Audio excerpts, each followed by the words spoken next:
Olá, boa tarde. Eu sou Luiz Carlos Franco e o Primeira Página de hoje vai tentar entender a situação atual do país com essas manifestações, vandalismos, a quebra-quebra de patrimônio privado e público e, mais do que isso, um sonoro coro a presidente da República como jamais se viu na história desse país. Acompanhe. Passada a estreia do Brasil na Copa do Mundo, continuamos perplexos a assistir quebra-quebra por toda sorte de motivo. Protesta-se por falta de teto, de salário inadequado, de racismo, pela maconha, enfim, de tudo. E o pior, arrebentando com o que vem pela frente. Comerciantes cariocas calculam o prejuízo do quebra-quebra em algo como 130 milhões por dia. Um professor de varejo da Getúlio Vargas estima em 700 milhões os prejuízos causados pelos vândalos ao comércio do país a cada manifestação. Detalhe, o cálculo não leva em conta as depredações, só a perda nas vendas. Para tentar entender o que se passa com o brasileiro e esse momento de protestos, também em outras partes do planeta, convidamos o psicólogo Esdras Guerreiro, olha o sobrenome, hein? Vasconcelos, professor doutor da USP e também da universidade que tem um nome complicado, mas de Munique, na Alemanha. Obrigado, Esdras, pela presença e vamos às perguntas. Como é que é o nome da faculdade em alemão? Ludwig von Maximilian zu München. É muito difícil para o meu português. Exatamente. Esdras, sua área de ensino e pesquisa foca exatamente as relações psiconeuroendócrinas e as situações de estresse na sociedade. Explica para a gente exatamente o que isso significa na nossa vida, no dia a dia do cidadão. Luiz Carlos, é um grande prazer estar aqui com você nessa discussão, nessa conversa sobre a situação do Brasil, um tema muitíssimo caro, uma vez que nós temos aí uma história para ser reescrita. E você, respondendo a essa sua primeira pergunta, psiconeuroendócrino imunológica diz respeito a uma concepção do ser humano como um ser total, ou seja, nós não somos apenas coração, fígado, rins, estômago, nós não somos apenas a doença mental, mas nós somos um todo, porque esses sistemas estão dentro do organismo interligados, eles falam entre si, eles têm uma comunicação. Eles têm neurotransmissores imunopeptídeos que são responsáveis por esta ligação para que o ser humano, então, funcione não separadamente, não apenas como um cérebro ou como um esqueleto, ele funcione como um todo. Daí, então, ser o psíquico, a parte mental e emocional, junto com o neurológico, o endocrinológico, nós funcionamos à base de hormônios, e o imunológico, aquele sistema que está responsável pela nossa defesa e sobrevivência. Então, é uma concepção, digamos, do século XXI, nasceu no século XX, mas tem agora aí uma grande influência ou um grande desdobramento, um grande desenvolvimento científico para ser feito no século XXI e anda passo a passo, mão a mão, paralelo com a neurociência. Você veja que a neurociência tornou-se uma ciência tão forte que ela participou agora da Copa, ainda que de uma forma lamentável, porque era para ser 29 segundos o paraplégico que deu o primeiro pontapé inicial, não é? E essa é uma concepção, então, psiconeuroendócrina, porque ali está um indivíduo que até então não dispunha dessa possibilidade de se movimentar e ele, com a força da sua mente, do seu cérebro, é capaz, então, de dar um chute numa bola. Isso deveria ser comemorado no meio de campo. Isso é o avanço da ciência feita por um brasileiro, desenvolvida principalmente pela cabeça do Nicoleles, não é? E, enfim, respondendo à sua pergunta, psiconeuroendócrino imunológico, Neste caso do exoesqueleto, nós temos aí exatamente isso. O psíquico, o neurológico, o endocrinológico e, no caso, o imunológico, porque ele está sempre junto. Nesse sistema todo humano aí, tirando a falta de educação, o que leva o cidadão a acabar com a presidência da República num coro sonoro que não dá para repetir?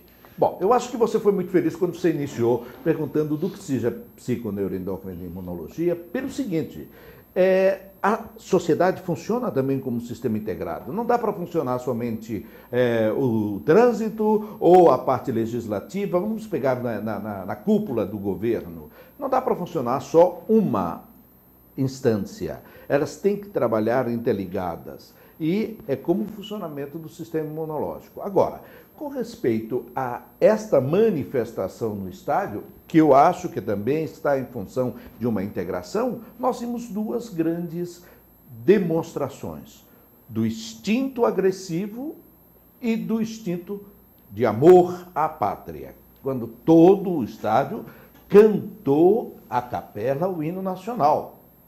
Então, você veja que é uma demonstração de civilidade, o brasileiro se manifesta como cidadão e com um amor à pátria, ao Brasil.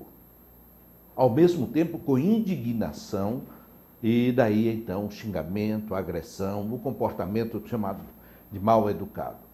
Não dá para se manifestar em público sem ser de uma forma agressiva?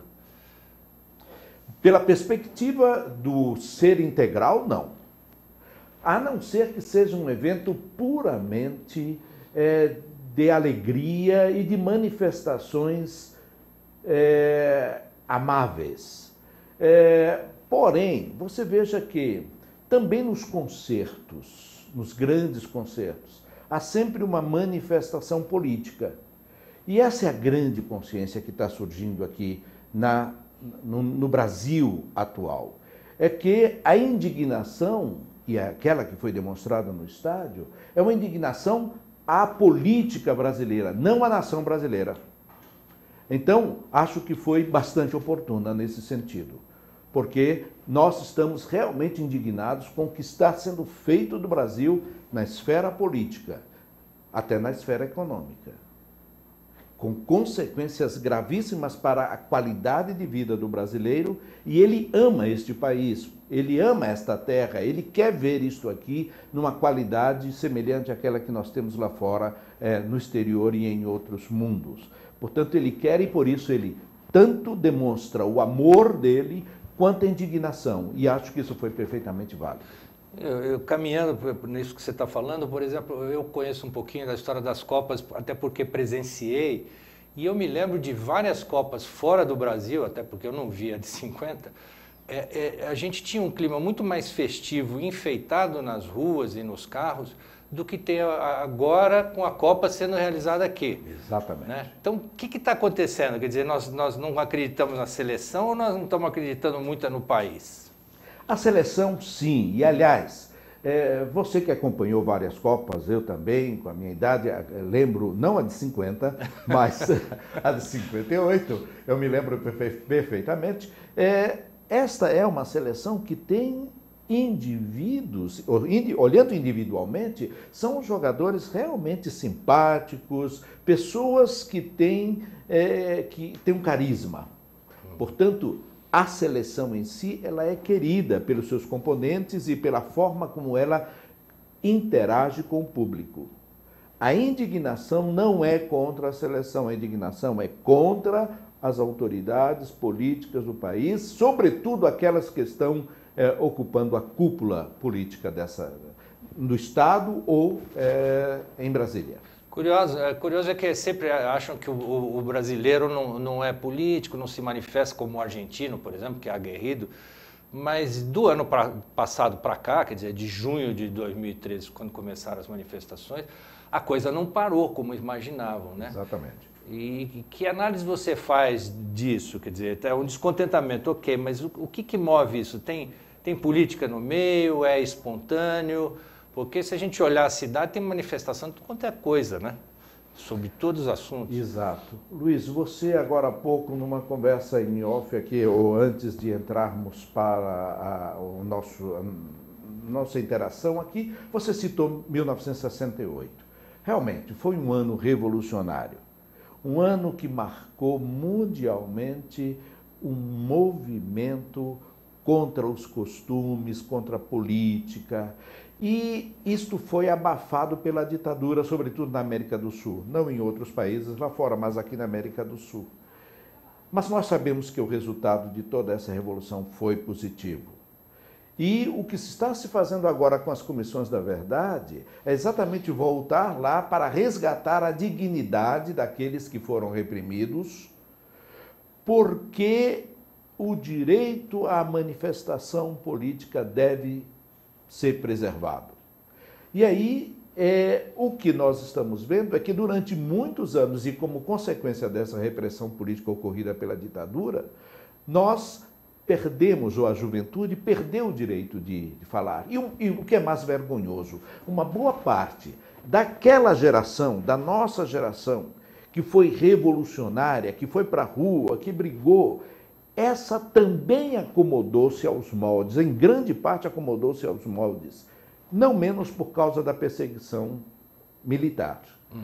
Porém, essa juventude que está aí agora, e você pode olhar que realmente são 80 e tantos % daqueles que estão participando das demonstrações são jovens. Ora, é espetacular que esses jovens estejam despertando novamente para cumprir um papel que pertence sobretudo à juventude.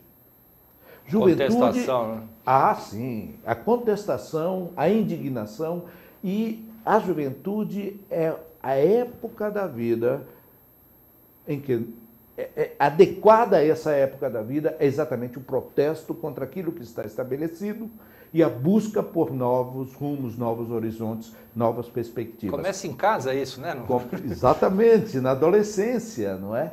E vocês devem ter visto o caso do jovem de 16 anos que estava demonstrando e o pai foi buscá-lo lá no meio da demonstração, a briga dele, a discussão com o pai, querendo fazer uso do direito dele de protestar contra o país e contra a pobreza, contra a miséria que está aí, e ele falava em educação, ele falava em saúde, não é? E essas são reivindicações legítimas.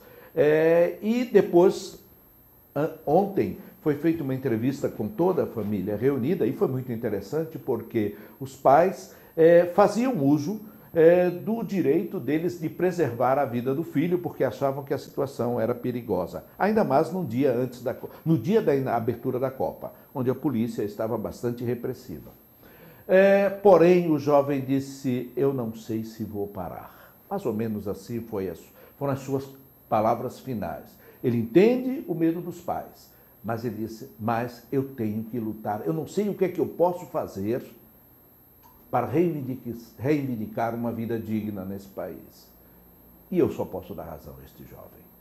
Com todo o entendimento e compreensão que tenhamos para o medo dos nossos pais. Nossos pais também temeram a nossa geração. Mas é isso que o Brasil precisa. Precisa de uma juventude que politicamente seja ativa, que politicamente saiba contestar, como você disse. E nós estamos reiniciando um processo. Portanto, é natural que nesse primeiro instante se cometa alguns erros. Isso vai sendo se adaptado, se bem que a agressão faz parte de toda demonstração cívica em qualquer país do mundo. E não poderia ser diferente no Brasil.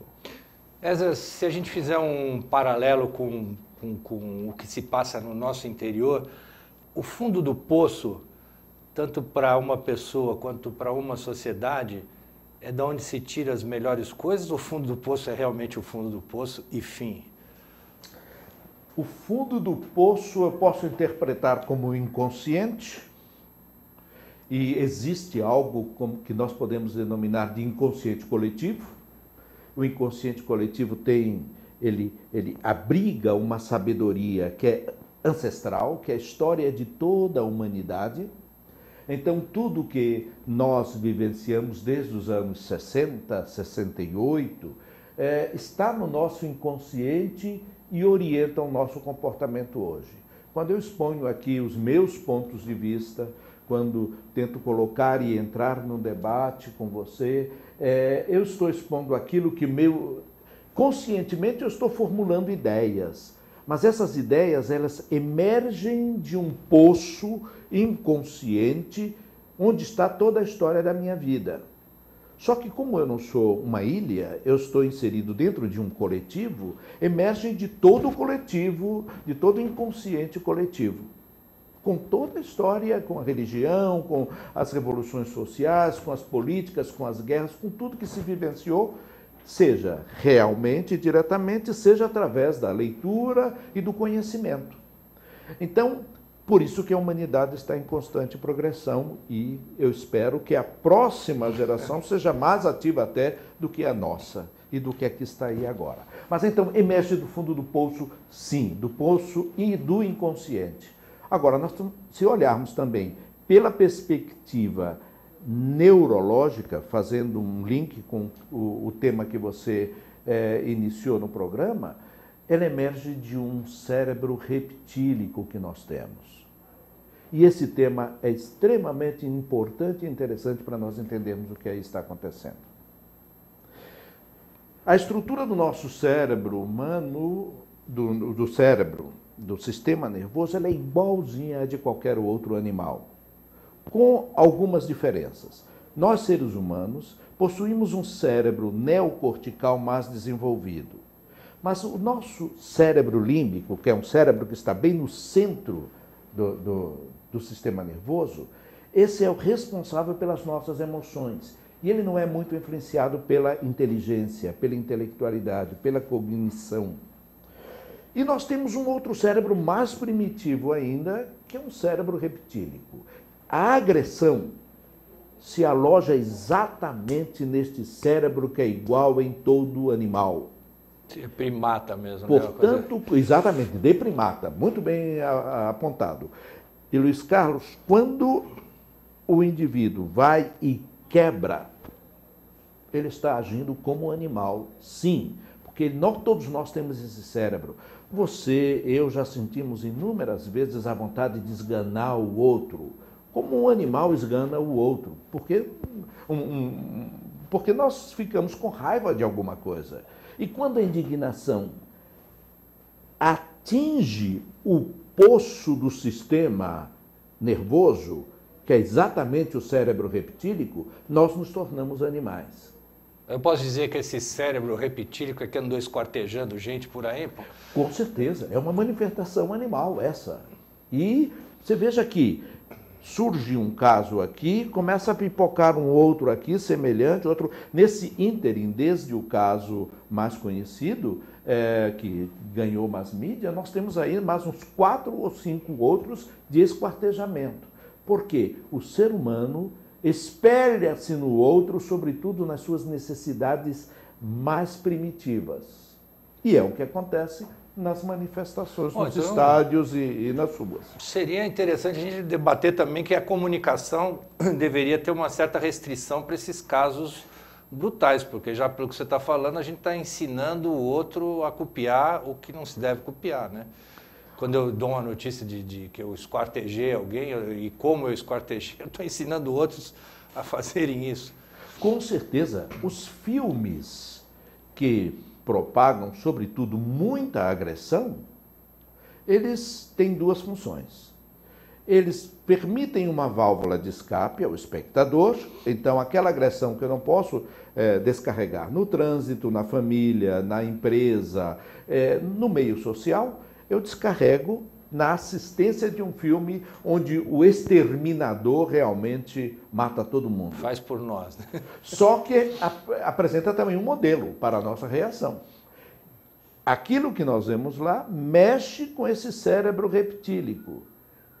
Tanto que, ao assisti-los, nós temos vontade de fazer o mesmo. E até ficamos torcendo para que ele faça mais ainda do que o que já fez.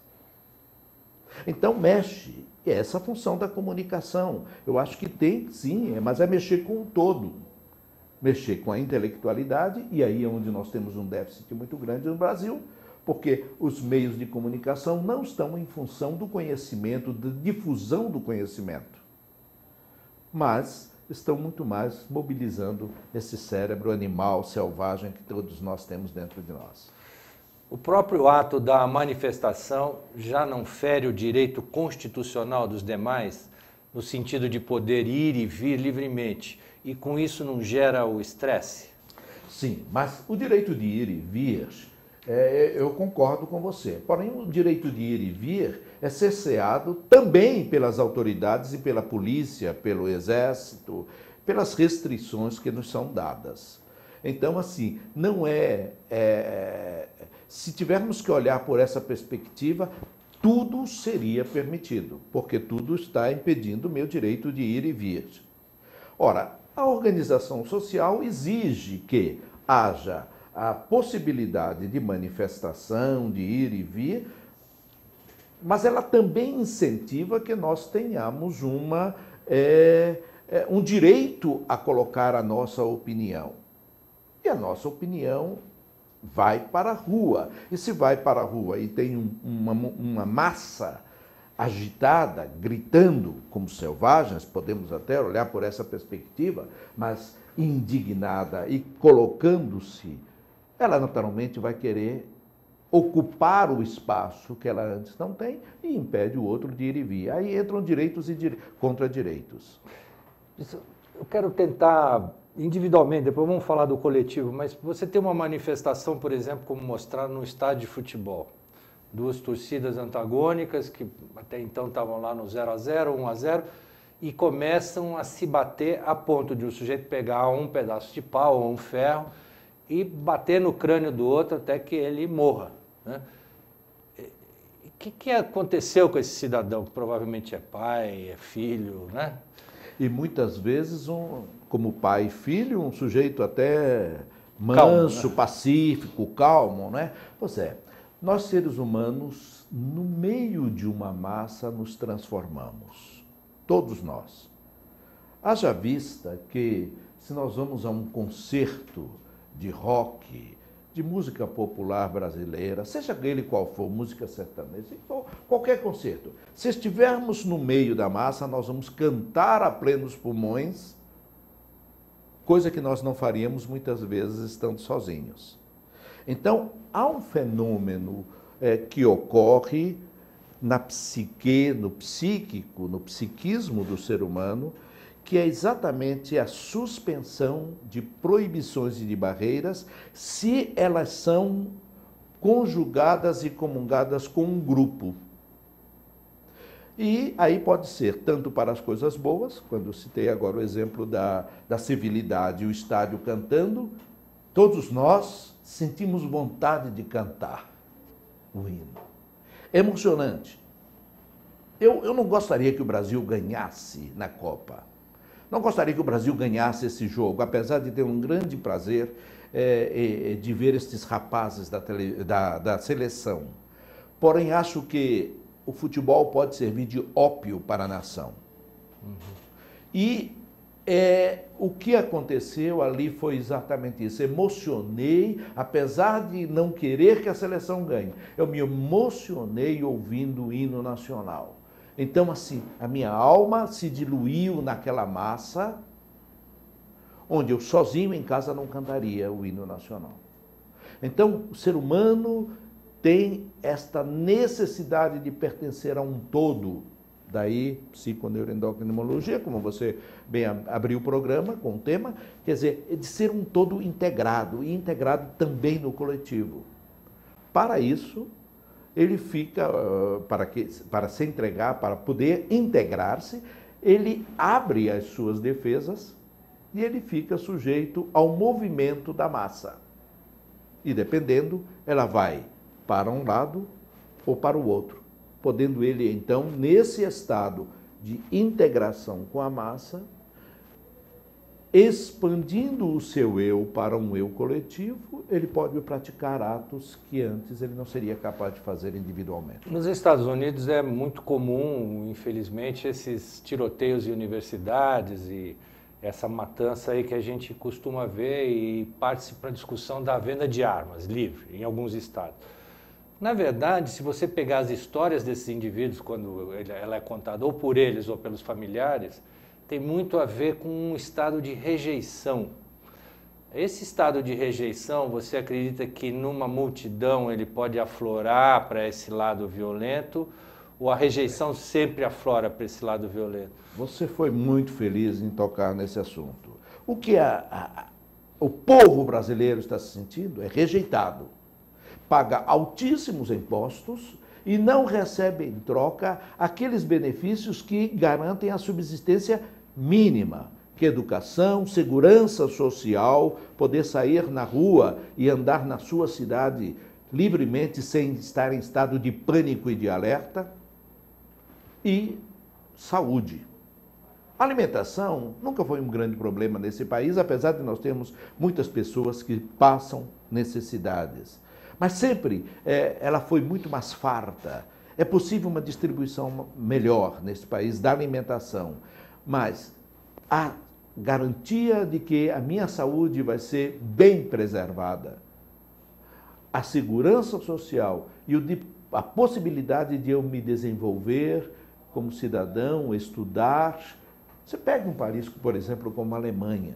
Desde o jardim de infância até você fazer um doutorado numa universidade ou um pós-doutorado, toda esta carreira é gratuita.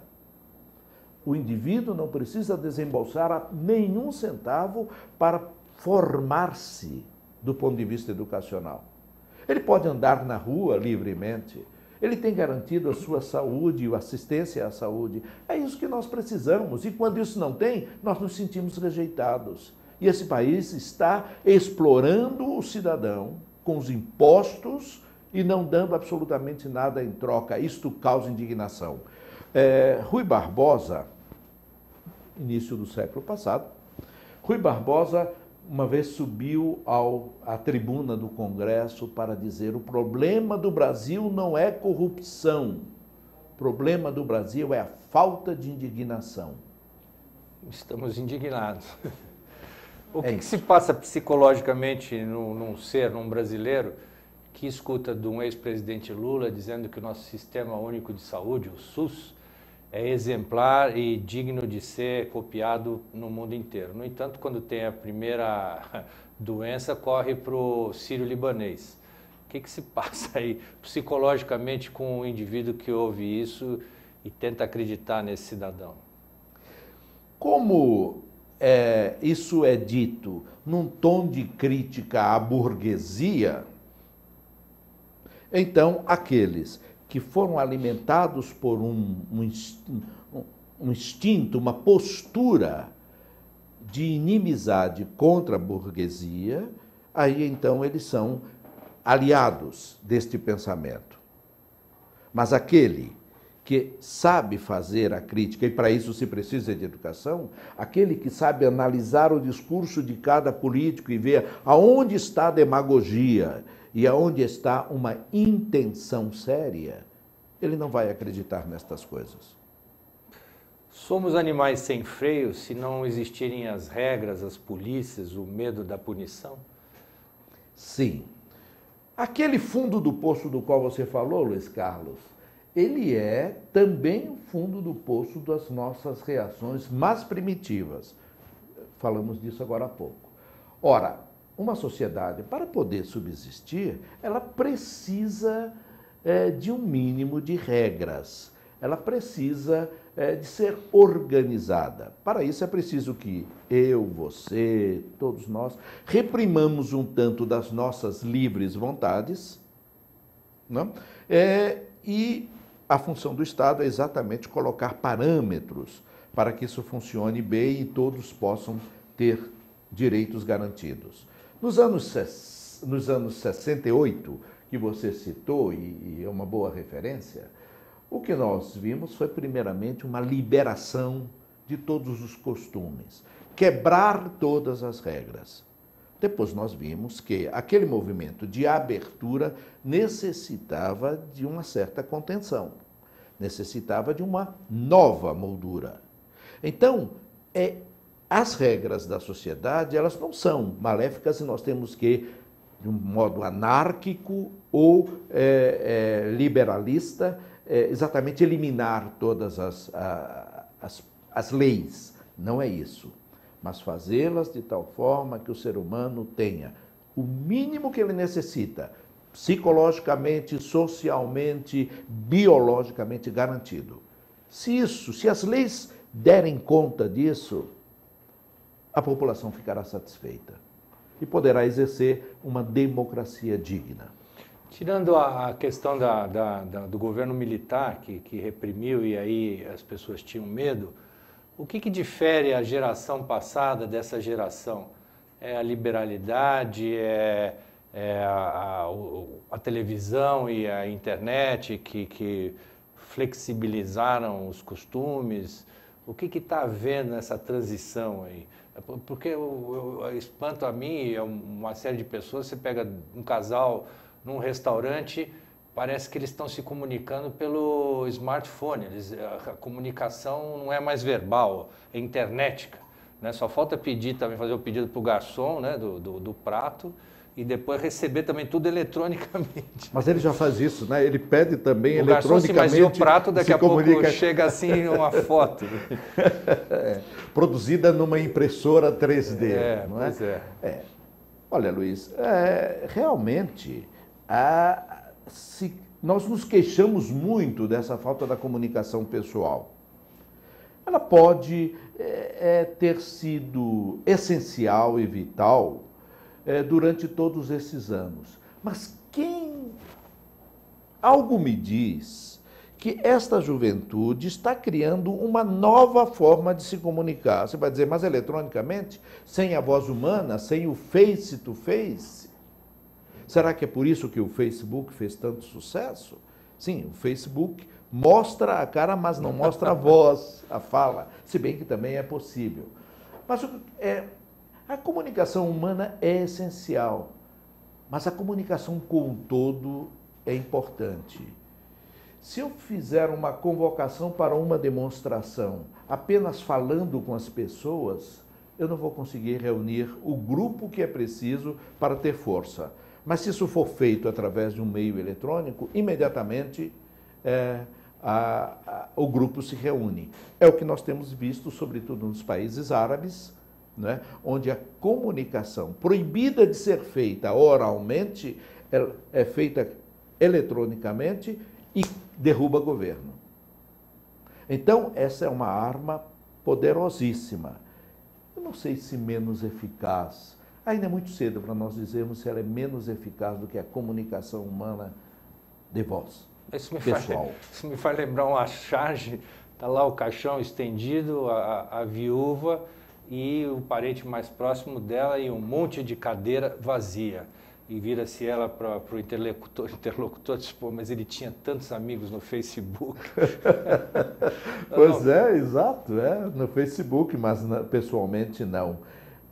Mas é um mundo novo que está aí se desenvolvendo. A psicologia social ainda não deu conta de entender inteiramente isso. E se sobrevivermos mais 30 anos, e a ciência vem colaborando para chegarmos aos 100, já não, a longevidade vem se estendendo, nós vamos presenciar aí um admirável mundo novo, como Huxley disse, né? Então, é um mundo que talvez seja demais para nós, sobretudo pessoas que pertencem a gerações mais antigas, mas que vale a pena o desafio para entendê-los. Eu acredito nele. Mas vamos chamar um pouquinho para o divã do analista e pegar a sua experiência. O que essa sociedade moderna vem se queixar no divã? O que você mais depara, e aí você não vai cometer nenhuma infidelidade com ninguém, porque não vai citar nome. Não, sim. A grande questão que está no fundo do poço da existência humana é ainda o amar e ser amado. Nós temos um enorme medo de amar, e esse amor, e quando falo de amor aí eu estou falando em todo o espectro do amor, portanto o que nós mais temos na clínica são pessoas com conflitos amorosos que na nossa geração, estão intimamente ligados ao conflito sexual. Nós temos uma mudança muito grande na estrutura de influência, de poder da mulher e do homem. Isso está numa grande transformação, passando por uma fase intensa de transformações. E o que ocorre é que as mulheres realmente estão ganhando mais força do que o homem. Proporcionalmente muito mais força, olhando a curva de crescimento. E isso traz sérias consequências para a satisfação sexual. Nós estamos vendo uma sociedade de muita abertura. É possível hoje experimentar muita coisa no campo amoroso e sexual, muitos modelos e formas de convivência e, naturalmente, que toda aventura traz, muitas vezes, experiências novas maravilhosas, extasiantes e outras frustrações, para outras frustrações. É isso que nós vemos no dia a dia da clínica. Pessoas que estão querendo achar o seu modus vivendi para ser feliz. E não é diferente do desejo de uma massa, de uma multidão, quando ela faz uma demonstração. O fato da mulher estar ganhando cada vez mais espaço no mercado de trabalho e ganhando até mais do que o homem, faz com que aquela mulher que a gente tinha no passado, mais cordata, porque não tinha renda e tal, exploda e acaba a relação, por isso talvez tantas separações com um prazo menor de... Sim, ela foi oprimida durante décadas, se não séculos, não é? E hoje ela pode se expressar livremente e ela pode exercer funções e cargos que ela antes ela não podia fazer, desde a empresa até a política. Na família ela tem uma posição que não é mais a Madonna, ela tem voz, ela consegue se colocar e se impor, e isso é muito positivo porque traz igualdade entre os dois gêneros. A tendência e a intenção de tudo isso é trazer igualdade.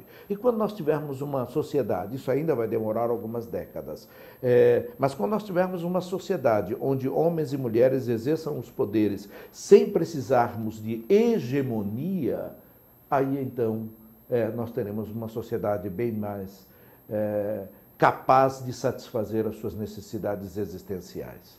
Ou seja, saber dividir sem impor. Impor, exatamente. Excelente síntese que você fez. Saber dividir sem impor. E você acha que essa mulher moderna, essa mulher atuante, ela que inibe o homem numa relação a dois, ou são outros motivos?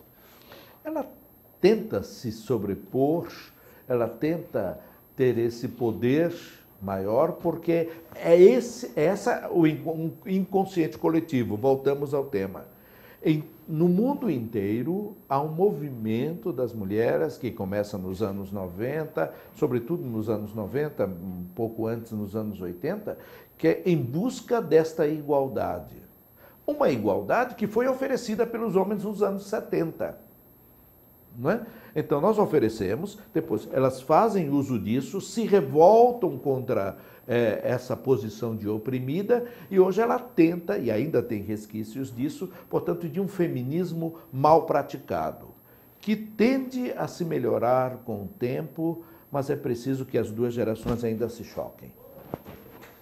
Vamos voltar aqui. O que leva um sujeito a sair às ruas, se mascarar e partir para a violência? Porque uma coisa é o protesto em si, outra é aproveitar a confusão para roubar, para matar. Vai ser impossível estes fenômenos mais agressivos e desagradáveis, esses brutais, vândalos, não acontecerem. Eles acontecem em todas as manifestações pelo mundo afora, e nós sabemos que, basta olharmos o que aconteceu agora na Ucrânia, para nós vermos que realmente muita coisa à margem do bom e organizado, disciplinado movimento, acontece também em todas as manifestações e revoluções. No Brasil não é diferente. Quanto maior a repressão, maior a força de destruição que ela gera. Portanto, Nós estamos vivendo um país onde isso foi muito reprimido e o que vem agora é uma onda grande de agressão que não vai parar aqui, provavelmente vai continuar. Somente quando esse instinto agressivo estiver abrandado e alguns direitos adquiridos, é que nós vamos ter então uma diminuição, uma recessão desse vandalismo. Por enquanto, o povo está ainda muito reprimido. Vem reprimido e continua reprimido. E a classe política não está levando isso muito a sério. Portanto, aqui no Brasil ou em qualquer país do mundo, a agressão explode quando se tenta impedir o indivíduo de se manifestar. Vamos voltar ao fundo do poço agora como fim da linha. Vamos pegar a Síria, um país absolutamente destruído. Era um país maravilhoso, sim, de alto turismo, né? Boa, sim, renda per capita. E, no entanto, você olha um êxodo e as cidades destruídas, marcas de bala para tudo quanto é lado. Para mim, isso é um fundo do poço. O que vai ganhar essa sociedade, considerando que o presidente foi reeleito? Pois é, aí tem forças políticas por trás de todo esse cenário que algumas nós conhecemos, outras não é? Mas que geram essa autocracia do Bashar al-Assad. Mas você veja que o povo, mesmo assim, continua revoltado e se manifestando. E o que ele faz? Ele usa da destruição para combater. Enquanto os direitos que uma nação, que um povo precisa, não forem atendidos, a célula agressiva vai continuar viva. Não é? E esse prognóstico é para qualquer nação, sempre foi assim. Tanto que, muitas vezes, isso gera guerras como as que conhecemos na história da humanidade. Então, é possível que das cinzas realmente renasça a fênix? Quer dizer, vai sair um Líbano melhor, um Brasil melhor, uma Ucrânia melhor? Eu acredito que sim, pode demorar mais tempo, mas o ser humano não sucumbe às necessidades. Ele tem uma força de resiliência enorme e quando ele chega no fundo do poço, tem um instinto de vida que o faz novamente querer se reconstruir. Como está acontecendo no Brasil com essas manifestações. Isso é o povo querendo novamente ser povo democrata. A histeria coletiva tem um estopim característico ou ela se dá por qualquer motivo? No caso aqui estamos abordando um motivo político, mas a histeria, como é que ela se dá? Nós podemos chamar essas manifestações vândalas de histéricas. Sim, por quê? Porque há uma certa irracionalidade no comportamento. Todo comportamento que emerge de um cérebro animal, reptílico, como nós chamamos na ciência, ele contém irracionalidade. E por conter irracionalidade, ele é chamado de histérico. Agora, é interessante ver que a palavra histeria quer dizer útero. Portanto, lá onde nasce a vida. A renovação da vida acontece no útero. E muitas vezes a histeria pode ser interpretada então como a célula como uma fonte de renovação. O povo brasileiro está precisando de terapia ou está precisando de novos e honestos governantes? Terapia é algo fantástico, magnífico, porque promove muito crescimento. Desata os nós que nós temos, porque o nosso psiquismo é maravilhoso, é profundo, é inesgotável. Mas na relação e inter-relação com o outro, nós nos emaranhamos muitas vezes e ficamos enganchados, presos. O nosso desenvolvimento não pode acontecer da forma que nós até desejamos. Exatamente porque muita coisa vem desse porão, inconsciente nosso que precisa ser destrinchado. Para isso, a terapia. Porém, nós sabemos que a terapia não é algo para ser consumido pela grande maioria, pela grande massa. É impossível fazer psicodrama com toda a massa, ou toda a população de São Paulo. Não dá certo. Então, a psicoterapia fica sendo um dos instrumentos para.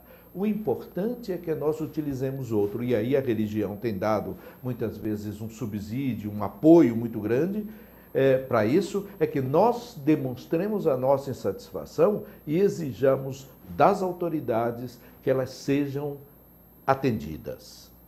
Ortega y Gasset diz, eu sou eu, mais o meu meio social. Se eu não modificar o meio social, jamais serei eu. E é isso que nós estamos precisando. Wesley, esses preguinhos nos nossos porões, eles são mais evidentes em que fase da nossa vida? Quando a gente é criança?